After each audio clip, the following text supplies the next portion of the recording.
pentatonic fives. We're looking at the G form of the A minor pentatonic scale. We know it, we love it. It goes like this.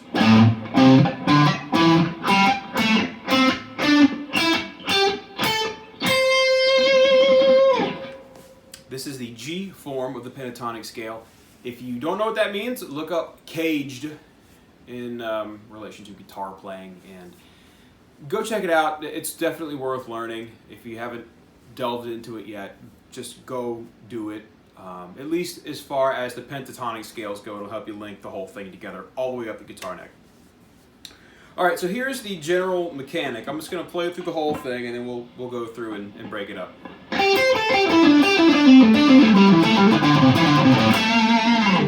Again.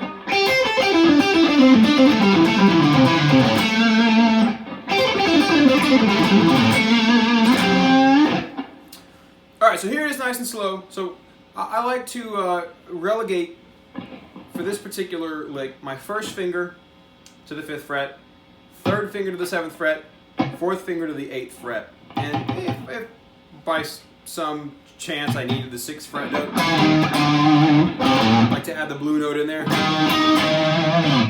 I'd throw the 2nd finger in. So we're going to start just with the 1st and 2nd strings. I'm going to start here with this G note on the 2nd string, 8th fret. So I'm going to play that,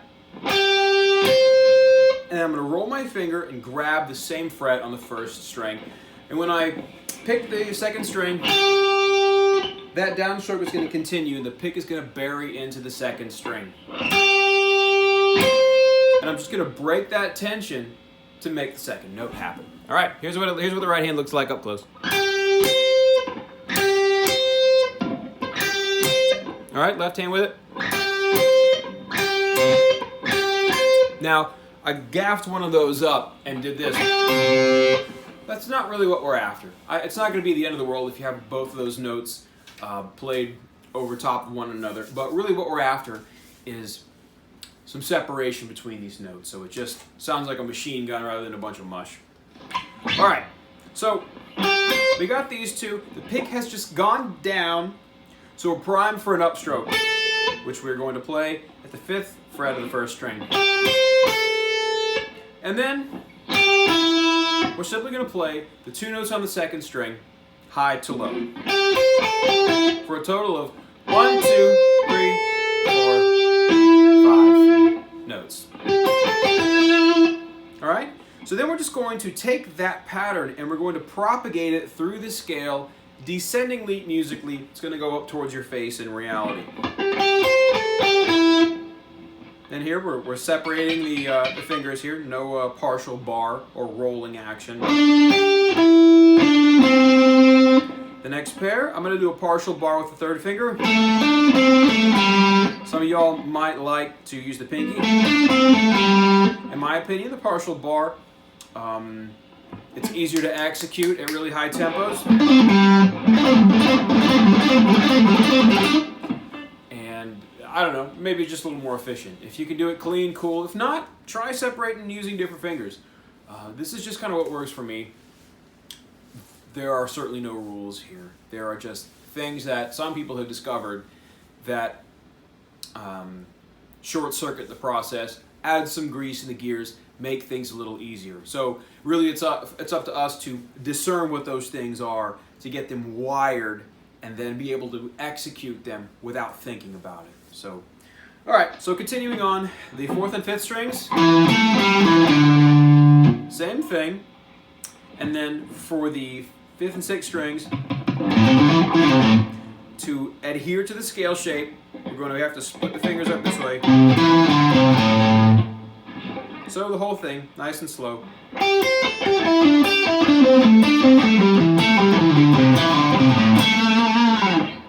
So that's like, if we, let's say our tempo is going 1, 2, 3, 4, takigamala, takigamala, takigamala, takigamala.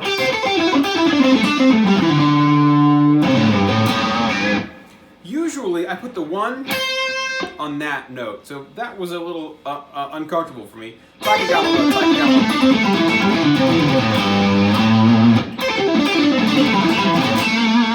So in other words, I I just omit that first 8th fret note. It's one less note in a long rip and lick, but it makes more sense musically, I think, starting on that minor third. And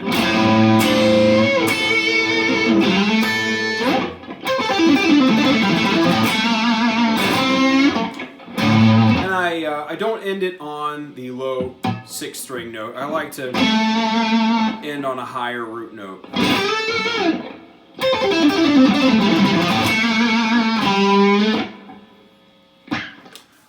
So you can adapt this to other scale shapes too. Anything, you know, anything on 2 adjacent strings, this works really well for. Let's say, keeping it in the parent key of C,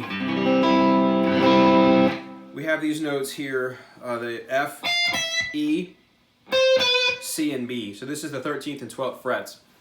So we can do something like this. Or if I wanted to make this a C major 7th arpeggio, a C 13th arpeggio, I think that would be major 13. A diminished, back it up here, B diminished. Half diminished would be just leaving it according to the scale. We could do wider intervals.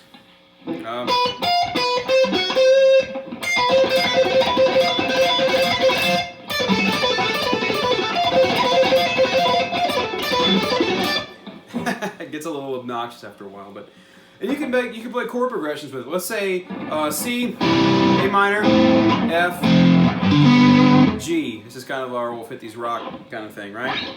Let's say C would be here, A minor would be here, F, G. So let me see if I can put that together.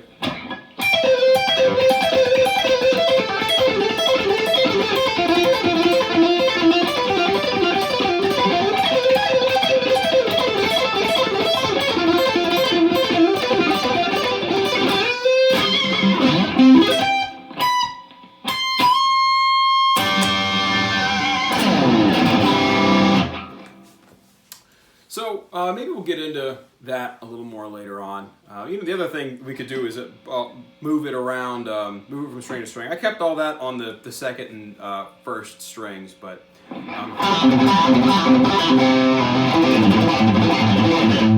that's something else to think about. So anyway, there were pentatonic 5s. We got into some diatonic stuff. Really, if you can focus on the pentatonic scale first off, we all know it. You know, we've played it 1,000 times. It's probably a good place to start if you're looking to take this technique and make something, you know, a little more kind of monstrous out of it by, you know, instead of just keeping it in one spot, I can do it right. Or moving it up and down maniacally. You know, something a little more musical. This is a good place to go with it. So give it a shot. Really, just I would put on Seinfeld reruns. It's on Netflix now. It's glorious, and I would just grab some notes, whatever, on the guitar. Maybe these.